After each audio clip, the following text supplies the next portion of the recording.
going Sulu. Oh, man. Yeah, you don't get to do that very often in life. Hey, Sulu!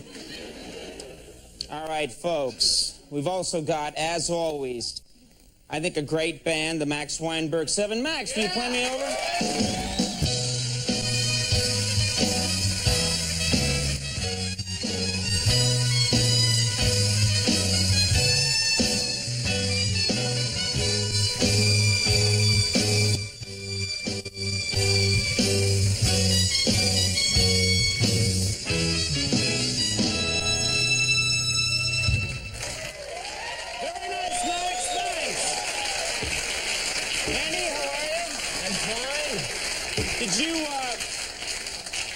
Did you see a big television event that I didn't mention? Big TV event last night, the Tom and Roseanne movie. Mm-hmm. Did you watch it? No, I was in the village. Oh, that's right. You were on the remote last night, at the Halloween remote. You wouldn't have had a chance. After. You were hanging out with transvestites last night.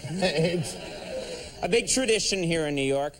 Ladies and gentlemen, last night, NBC, this network right here, aired the Roseanne and Tom movie.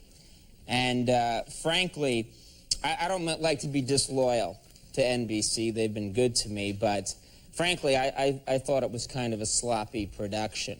I mean, I really felt like in the rush to get this thing on the air fast, I felt that NBC put this thing on before it was ready. Really? Yeah, I really did. We actually have a clip from the Roseanne and Tom movie. I think you'll see what I'm talking about. Just take a look. I don't know. It didn't look ready to me. Take a look.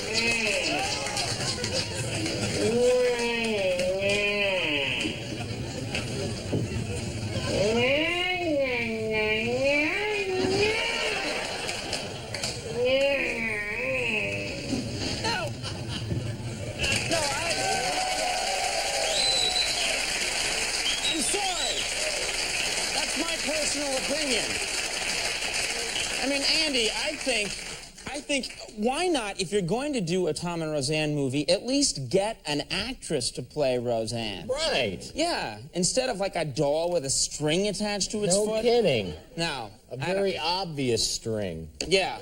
Well, I don't know. I think thumbs down. I think it's 2 thumbs down from Andy and I. You did that? Thank you. Thank you. All right. Right now, there's some Christians being put to death. Mistook that signal. We also got, I'm happy right now, Andy. Today, I came to work and I had a very nice surprise. What's that? Well, folks, the students at Hewlett Elementary School in Hewlett, New York, recently visited our show to kind of hang around and see how it all works. Well, today I found out the kids sent in pictures they drew about their visit. And I just thought it might be nice to show them on the air. The kids really did a nice job, and it's their look at our backstage life. Yeah, that'd be great. All right, let's take a look. This first one here, very sweet. This one's from Eric Hausman in the 1st grade. That's Max talking to one of our interns. Now, Max, you know what's great about Max?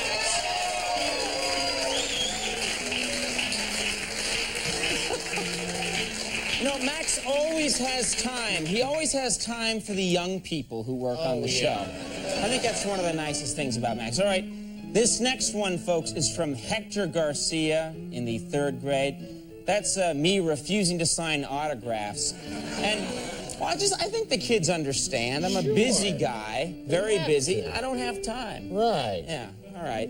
This next one here is from Amy Glick. She's in the 4th grade. That's Andy in his dressing room. He likes to play poker, and I guess he's playing with some of the kids.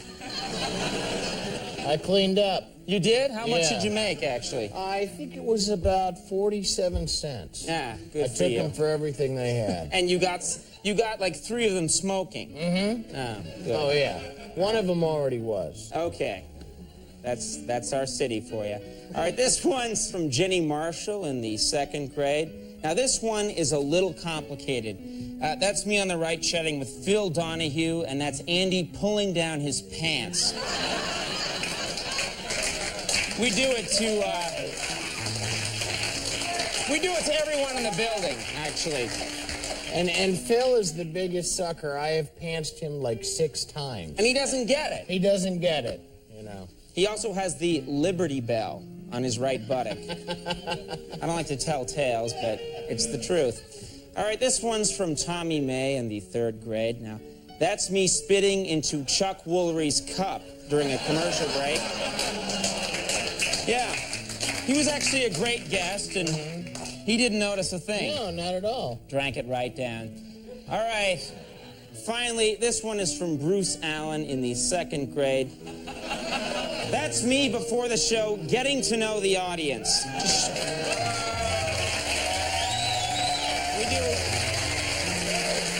We have the best audience in the business. They do us proud. Okay, ladies and gentlemen, we're going to take a quick commercial break. Stick around, though. We're going to have Peri Gilpin here and Star Trek's Mr. Sulu. George Takei is with us.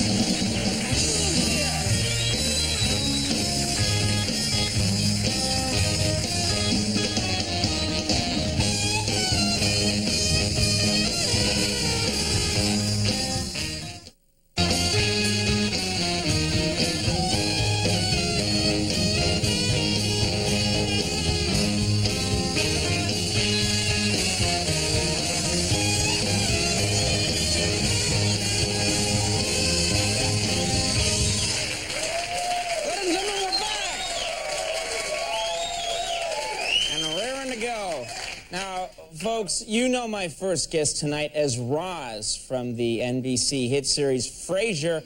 Let's take a look at her in action.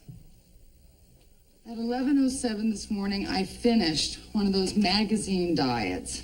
7 days to a healthier, calmer you.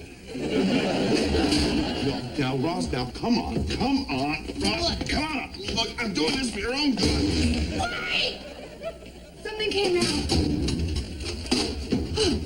Oh, damn. Chocolate-covered raisins. I'd like to meet the idiot who came up with these. Take a grape, let it shrivel into a disgusting little wart, and cover it with perfectly good chocolate. What the hell? I'll just suck the chocolate off. Please welcome Peri Gilpin.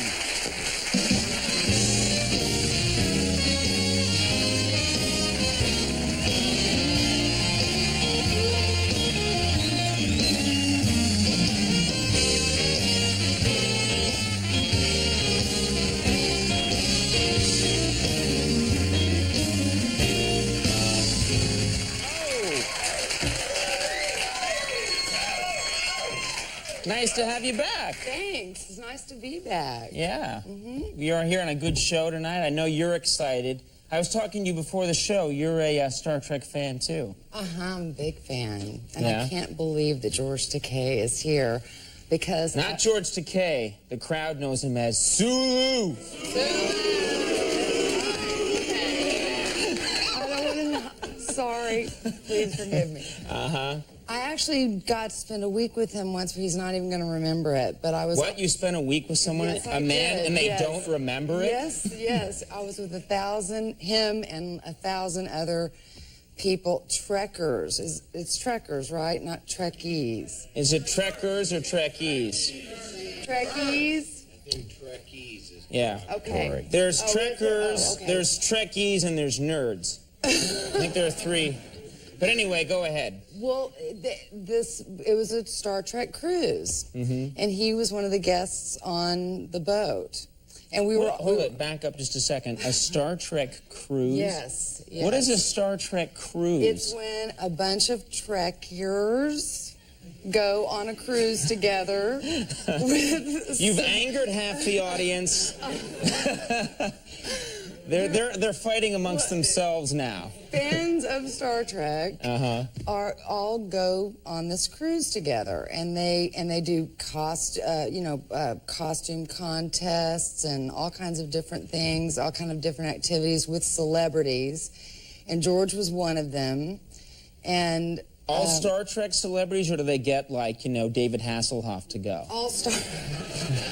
He wasn't on this one. He was on the Baywatch cruise. I would love it, yeah, just to mix it up. You'd get really confused. Wait a minute, I don't know. Except that between all those movies and all 4 series, there are a lot of people that have been involved. So you can have people from the movies or people from the first series. You mean a guy from the first series who just beamed down to the planet for a second and was killed by protoplasm could go on the cruise? Absolutely. Wow. Anybody. Anyone can go. All right, so you go on this thing. Why were you going on this exactly? A friend of mine was on 2 episodes, and he asked me if I'd just go with him. So I said, sure. I thought it sounded like fun, and it was a cruise that went from Miami to Jamaica, down to Grand Cayman, and back up to Miami. So I thought, sure, I'll go. Okay. So it was fun. So you go on this, and did you actually get to hang out with George Takei much? Or well, he was across the hall, but I never really got to meet him. I think I was introduced, but I don't think he would remember me at all. But he was they were very busy. They keep them very busy. They do. They have to actually stoke the coal into the fire. They were rowing, I think.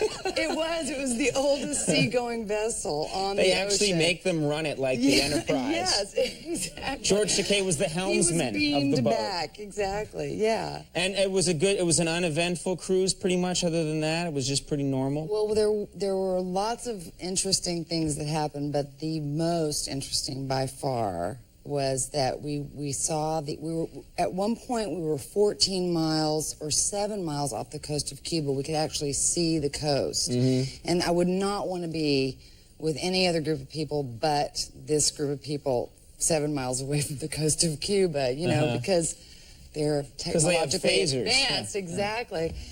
And we saw these Cuban refugees out on a raft, and we saved them. The boat turned a big circle. We were all laying out by the pool one day, and all of a sudden everyone literally ran over to one side, and people were screaming and pointing, and the boat turned around, and we rescued them. The captain went out on this little boat and got them off their raft and brought them back, What did these people think when they got on the boat and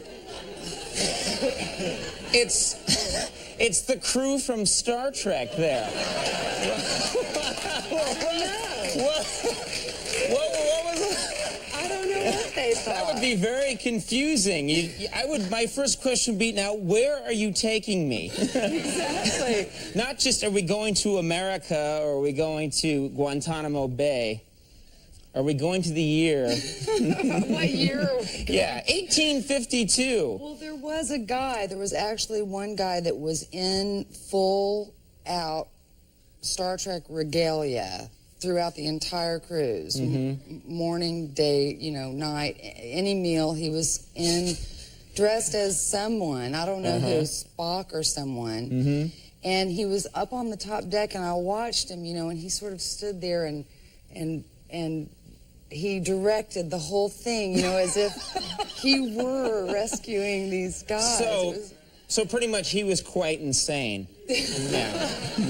But that's what was so funny, because we were all actors going, why are these people dressed up all day and playing characters, Who are you to pass judgment? Exactly. Are they a fun crowd, though, the Trekkers in general? Very, very much fun. Real fun-loving people and very imaginative, and I did find that the thing I think most of all that they liked about it was this sort of peace message, this message of universal peace, that Star Trek has always given. That's the message of Star Trek? I think. I think I know, I don't think so. I think they were just actors trying to make money. And, you know, show off their pecs. That's right. I think whatever network just wanted a hit show. No, that's true, though. And what are they like when they get really liquored up on the boat? Were they... Well, that's interesting. Yeah? Yeah. I'd like to see a really drunk Mr. Spock. You should go on one of these. I will go on one sometime. I admire the guy who called you up, and, you know, a guy has to have a lot of nerve to call up an attractive woman and say, hey, you want to catch a Star Trek cruise with me? It wasn't really a date. It was a really good friend. I think he just wanted company. Yeah. All right. Well, listen, can you hang on 1 second? We're going to take a quick break. We're going to have more with Peri Gilpin when we come back.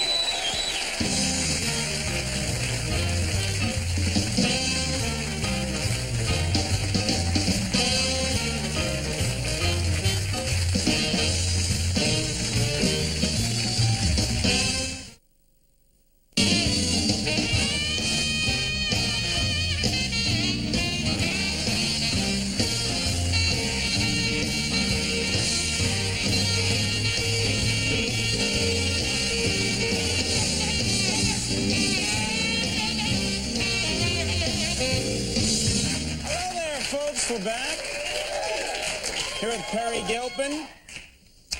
We didn't get to this in the last segment, but I didn't know this about you. You actually started out your career as a makeup artist. Is that true? Mm-hmm.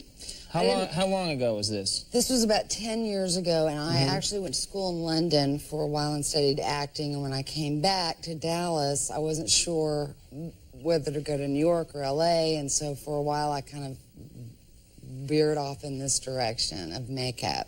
And what did you learn? Did you learn, you know, can you do the really cool special effects stuff where someone looks horribly burned? No, I didn't learn any prosthetics. Is that what that's called? Yeah, I didn't learn any special effects like that, but I did learn this. I did a movie. I was an assistant makeup artist on a film, which is sort of every makeup artist wants to get there, and I got there really fast, and it was really neat. We were shooting it in Dallas. This actor arrived on Halloween Day with no mustache, but he'd been shooting for 2 weeks in New York with a mustache. So it's Halloween. Why did he just decided to shave it off in the middle of making the movie? I have no idea what was on his mind. I mean, this was one of those guys that has like enough hair on his back. You know, it was like he's hairy everywhere else. I really don't want to know. No mustache. So, and it was Halloween Day, so there was not a ventilated mustache to be found. There was no, you know, you couldn't just go to the fun shop and buy a mustache. Because every mustache in town has been bought out. It's cleaned out, cleaned out. So my big idea, and we actually did this for 5 days, was to go in and cut off my own hair in the back and glue it to his lip, like hair by hair. Did that look with just a big hanky? Your hair was hanging off his face? No. Good makeup artist. Really good. No, wasn't that incredible? And I imagined it. Why didn't you cut off some of his back hair? You know, I thought about it, but it... I don't think that would have had the desired effect. Ah, okay. All right. No, it wouldn't have looked nice. So, might I understand you? Were you actually a good makeup artist then? Probably not. I did leave the business, but I was determined. You weren't forced out of the business. No. Well, we don't. After the whole, I've got an idea. I'll just cut off a big hank of my hair and slap it on your face. That wouldn't have matched the rest of the movie at all. Like, so half the movie, he looks one way and then suddenly he's got your hair all over his face? I didn't cut it off like that. That's what I'm imagining. I didn't do that. That's what I'm imagining. I just cut off little tiny bits of hair and made them really short and then glued them on, and then I had to trim it. Oh. You know? I mean, I crafted it. You crafted. I did. You're a craftsman, a very serious craftsman. 3 hours. Well, the good thing now is you're on Frasier. All right? That's the important thing. Right. You're not gluing mustaches to people anymore. You guys, I've actually done some work with some of the people in your cast. It's really a great cast you guys have. We had David Hyde Pierce here a while ago, and he was hysterically funny. I glue his hair on every night before the show. Oh, good. Boy, you're so dedicated. I'm handy. Yeah, you're very good at that. Did you? I'm curious. Do you guys all get along very well? We It seems like you'd be a happy bunch. We do, and we have from day one, from the first second that we all arrived on the set. We just hit it off. Mm-hmm. And I mean, it's not just that we hit it off as friends, but we wanted to have a good working relationship.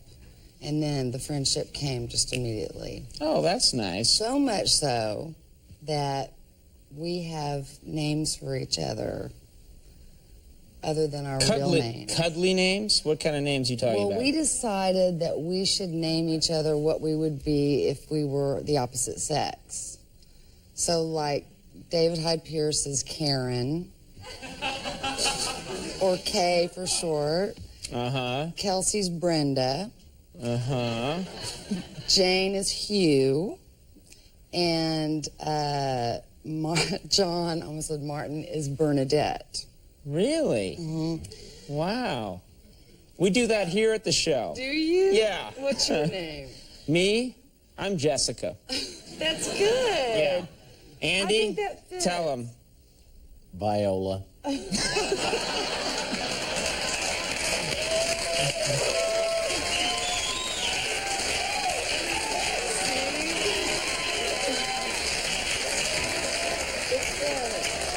It's a really fun game. It's a Yeah. fun game. Oh, it's not a game for us.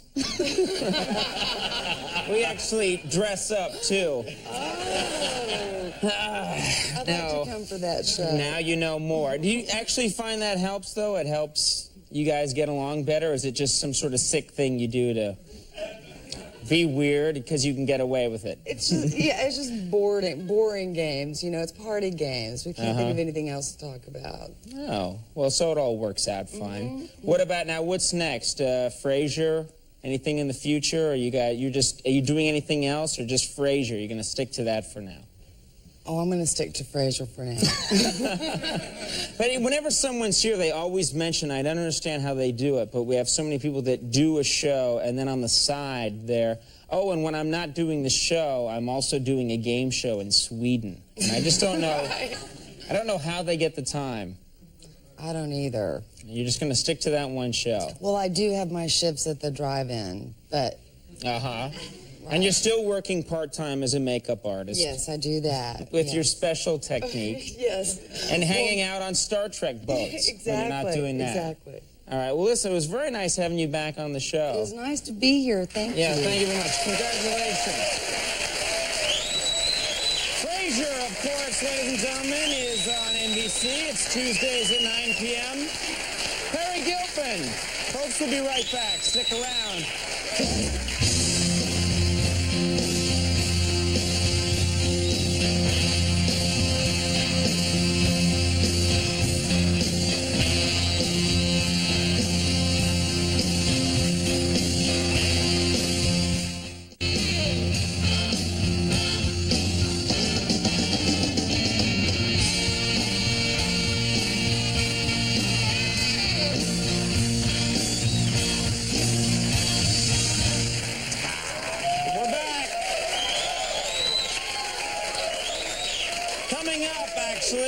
Coming up tomorrow night on this show, former James Bond Timothy Dalton is going to be with us. We're also going to have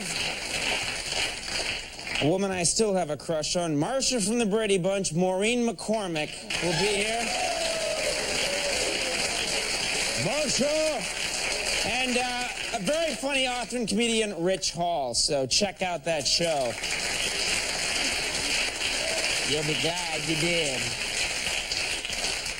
Well, folks, yesterday, Halloween, marked the end of October, which was actually a pretty good month.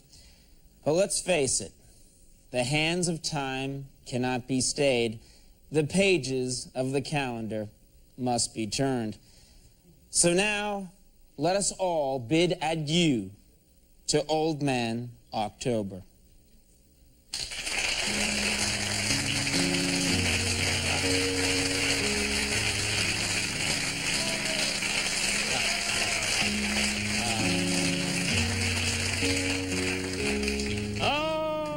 World, I am not long for you now. My 31 days, they passed in but a twinkling. But oh, the memories.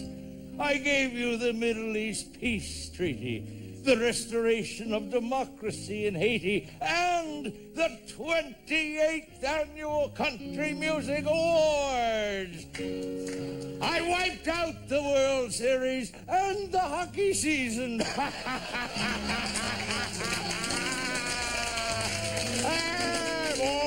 And then, feeling bold, I wiped out Prince Charles's marriage.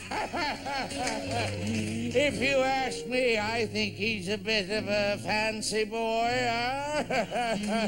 Oh, how you gasped in amazement as I riddled the White House with bullets and reeled in disbelief as I pinned 5, yes, count them, 5 losses on the New York Giants. Hey.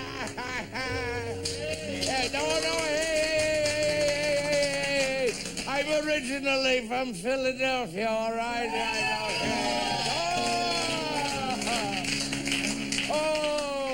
I snatched away Burt Lancaster and Harriet Nelson, but I brought back Freddy Krueger and Jimmy Carter. Oh, and best of all, I ended daylight savings time, thereby giving each and every one of you an extra hour of sleep.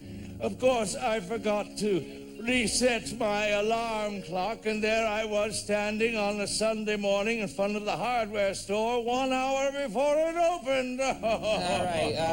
Actually, thanks a lot, Old Man October. That was great. Thank you. Oh, well, do you care to know anything more about my month? No, really. That's okay. Oh, no. Come on. I know it all. Give me a date. All right. Let's see. October 2nd. Kenny Rogers was honest, noble gangster Brady Hawk in Gambler 5 playing for keeps. That's really great. Thank you, Old Man October. Thanks a lot. Oh, there is little baby Vember. Oh, bright eyes and rosy cheeked. I do hope your people will think kindly of the people of October. Please remember us for our triumph and not for our failures. And get the ball rolling on the O.J. trial. I mean, how long is it going to drag on? Oh, the light. It grows faint. My head is spinning. The whole month flashes before me. Aristide, Lance Ito, Travolta, don't leave me. It is I, October. Oh, cursed vultures, keep your distance.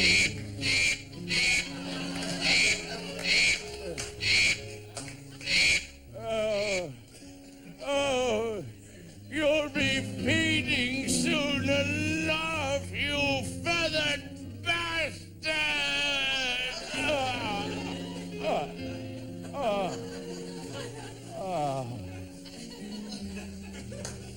Actually, that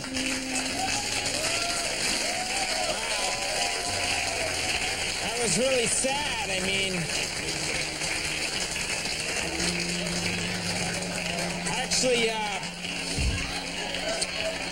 Actually, you know, Peri, we could have used your help with the mustache.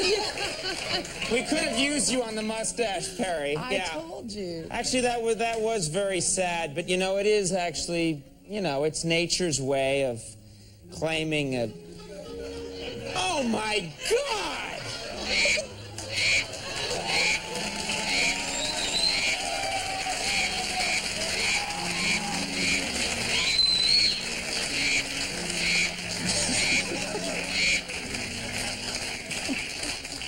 Oh, I'm sorry, I shouldn't laugh at that. That's sad. All right. Well, everyone, happy new month, everybody. We'll get over that nice little moment. Happy new month, Andy, Peri. Happy new month. Thank you. We'll be right back with George Takei. We'll see you in a second.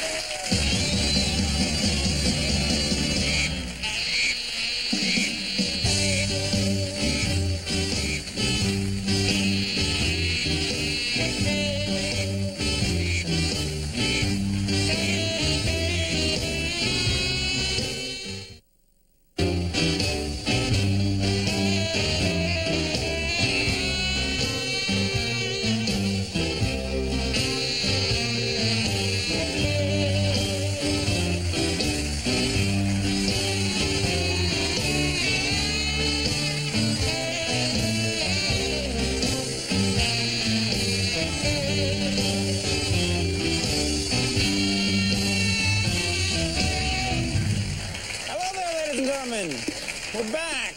Now, you know my next guest as Mr. Sulu from Star Trek, or as you say, Sulu.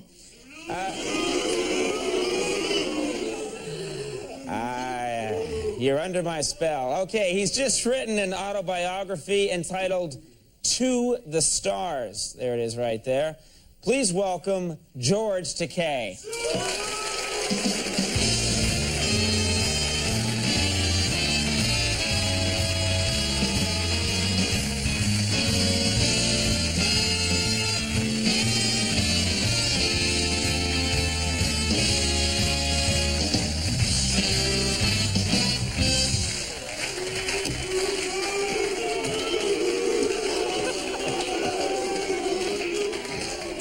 Conan, welcome to my show, Late Night with George Takei.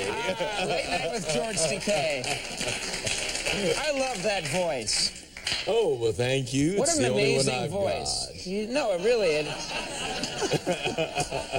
it's an incredible voice. It really is. You don't believe it. Well, I met you a couple of years ago, actually. I don't know if you remember this. Oh, yeah, in LA. I met you, and I was trying to get you to do a bit for a show that I was working on. I know which show it was, too. Can we say it? No. Oh, we Please can't. move Oh. on. I used to be in Hee Haw, ladies and gentlemen. Something... But anyway, and I was trying to get you to do something, and the minute I met you, I was struck by this amazing voice that you have. I remember exactly what you said to me. I was trying to get you to do this bit, and I said, can you do it? And you said, actually, I won't be able to do the bit. He said, I'm traveling to London, where I'm going to be in a stage production of Aladdin. And you said, and Conan, I play the genie. I did. I've never forgotten that sentence because of the way it's your voice, a very commanding voice. Well, that's what the genie's got to be. He's got to be in charge. He creates magic. Well, let's you've written a book. All of America's been waiting for George Takei's book, and here it is. And there are a few things in here that shocked me. First of all, I was shocked to find out that you and, well, William Shatner, you didn't get along that well. Is that true? You were shocked. I was shocked. Why? He's your captain. You have to obey him. Well, who are you to be complaining about the captain? we are actors, aren't we? Yes. And we created a wonderful illusion. And that's what it was. I'm not one of the guys that wrote... I wasn't on the cruise ship. I don't buy into it that much. But yes, it's a floating Star Trek convention, isn't it? That's what it And that's what, it was a SS Enterprise. But you and Shatner didn't get along. What was your problem with William Shatner? Well, Bill is... You call him Bill. Bill, yes, is supremely self-possessed. The title of the show was Star Trek. He thought it was his solo trek. Most actors learn that when you're surrounded by good actors and you have the chance to bounce off of them and pick up their rhythms or go counter to their rhythms, the scene improves and your performance improves. Bill's a talented actor, but alas, he seems to think that the only way that he can function is for him to rise sole and supreme, and the others have to, he has no compunctions about cutting lines there or getting the camera moved a little bit so that somebody else gets cut out. Wow, now, gee, who would that be? Well...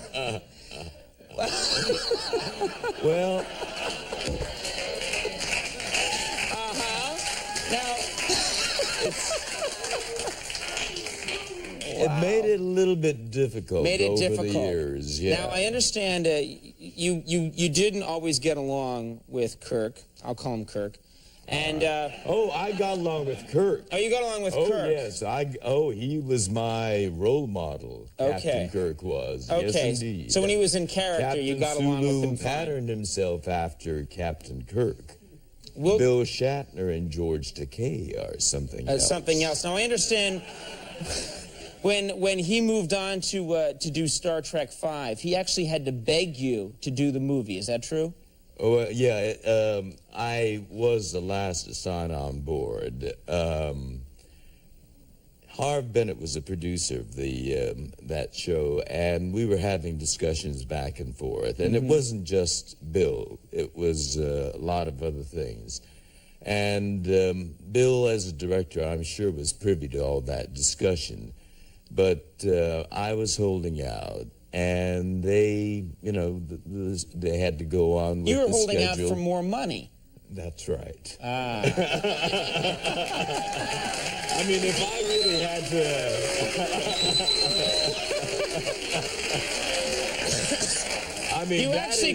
to... You could have said, I'm the only one that knows how to drive this thing. Well, I am. Either you come up with the cash... 24 years, it's been running without any mishap. Yes. And I was in charge there of the helm, at least. But I was holding out for more money because it was tough work with that director. And... So how do you... Stop beating around the bush. How do you really feel about William Shatner? I'm going to drag it out of you if I have to. Well, he's a talented actor. There's a lot of charity in me. You have the most fiendish laugh. I do. Yeah. No, I do. Sorry. I'm just enjoying it. Devilish. Devilish. Oh, I know. I've been told I sound like an otter in heat. Okay. Well, moving right along. Bill called. They gathered at his house and they were having a reading of the script, and Bill called, and actually it was he got Nichelle to call, and Nichelle got me on the line. Who to call? Nichelle Nichols. Uhura. Uhura. Yeah. Just call them by their show names. It'll help us out. Uhura. Uhura calls you, then Kirk gets on the line. And said, George, I've got someone here who wants to talk to you, and then she handed the receiver over. And it was Bill's voice. And Bill said, Georgie. Now, no one calls me Georgie.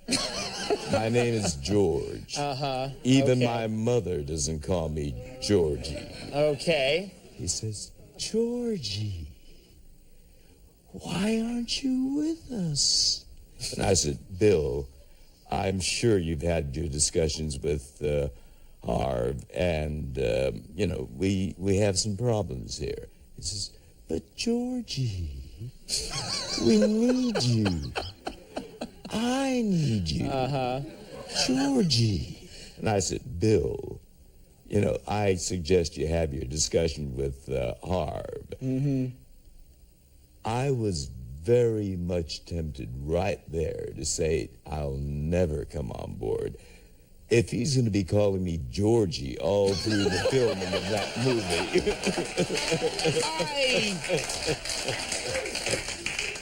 You know what? We were just planning to talk one segment. I have to talk to you some more. If you're this free with this much, there's no end to what we'll find out. Ladies and gentlemen, stick around. George Takei is going to spill all the beans about everything. We'll have more with him when we come back. Oh, my.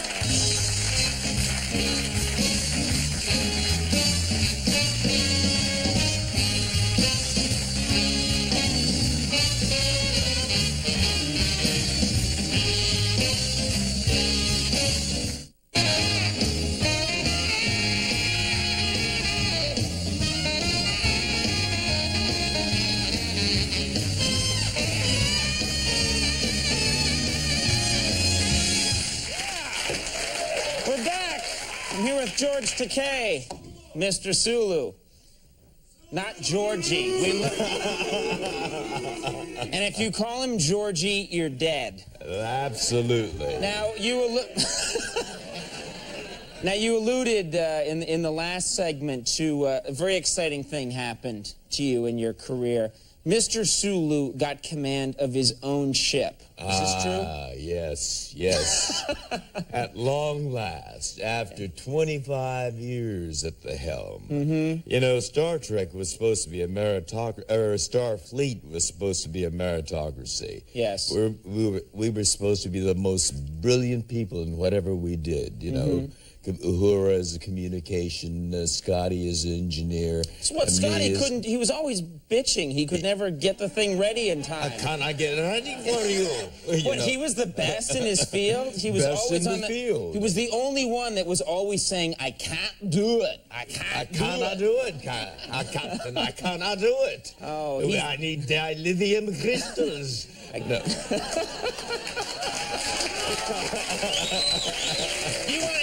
You actually, that was the original part. You tried out for. I tried out for Scotty. You tried out for the Scottish engineer, and you came that close. And Jimmy Doohan came close to getting Sulu too.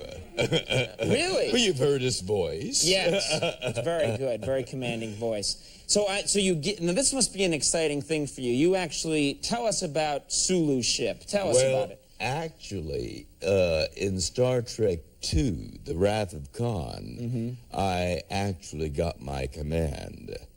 But in the book, you'll learn why I didn't get it. And finally, after 25 years... Can you tell us, those of us who haven't read through the whole book? Just the people that are up this late. All right. Right. It was none other than his nibs again. Really? That's right. Kirk denied you your own ship. He decided he didn't want that to happen. He tried to get it written out, didn't happen. And so in the playing, when we started rehearsing, I knew right away something was going to happen. He was just, mumbling the line and just walking through. And, this was my captaincy. I mean, I had lobbied for this. It's just years a role. And years. No. It was something that I, as an actor, what do you mean just a You're role? Scaring me. You're like, this is my ship. Absolutely. I deserve this ship. We actors, we have to personalize our part. I mean, Warp 3 was right there. Oh, yes. And I worked for my captaincy. Andy, help me. No, you worked hard for it, and you were denied it. I lobbied the producer and all that, and there it was in the script.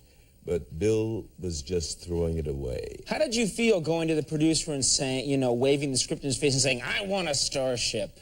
Give me command of the starship. No. I didn't do it that way. Oh. I took Harv out to lunch. Oh. Oh, we do it differently in Hollywood. Is that the way you do things? Yeah, Mr. Sulu goes Hollywood. That's how you got I courted him, I wined him, I dined him, and there it was in Star Trek 2. But that's the past. Now you have your own ship. Oh, yes, in Star Trek 6, finally I got it. And wasn't that glorious? Now, what's it like to have your own ship? You must feel good about that. You saw that opening scene with that glorious ship, with that craft bigger than the Enterprise, faster than the Enterprise, more powerful than the Enterprise. Really? And then, you know, at the climax, there's that torn and tattered and battered Enterprise with that aging captain. And who comes to the rescue? Captain Sulu of the USS Excelsior. And the final, very last scene, humbled and grateful Captain Kirk says to the captain of the Excelsior in that view screen, you know, he expresses his profound and heartfelt appreciation for saving him. And then that huge craft goes roaring off into the galaxy. So it is bigger than the Enterprise? Of course it is. And then, well... And did you see the expression on that absolutely awestruck McCoy looking at the Excelsior going off in the galaxy? He says, by God, that's a big ship. And then Scotty, with a twinkle in his eye, says, aye, but not so big as her captain, I think. So there you are. How many times have you watched this movie? You just at night watch it, rewind, watch it, rewind. I stop it only to watch Conan. Thank you very much. That was very diplomatic. Thank you. Hey, I wish we had more time. It's been fascinating. Well, thank you. Thank you very much. Enjoyed chatting with you. George Takei, everybody. We'll be right back. Stick around. We'll see you in a second.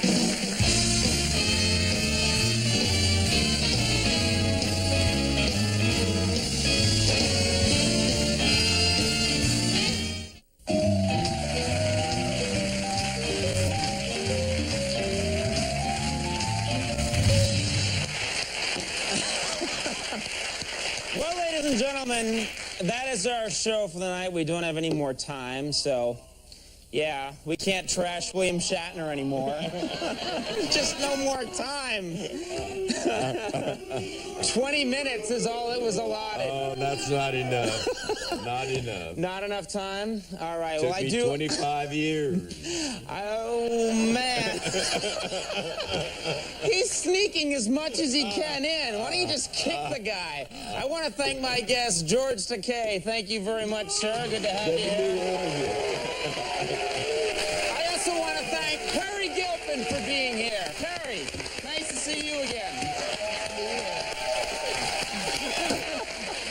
Of course, my thanks to Andy Richter, the Max Weinberg 7. Stay tuned for later with Greg Kinnear. Greg's guest tonight is Jay Leno. Mr. Sulu, take us out of here. Warp Factor 4. Aye, aye, sir. Warp 4. That's our show.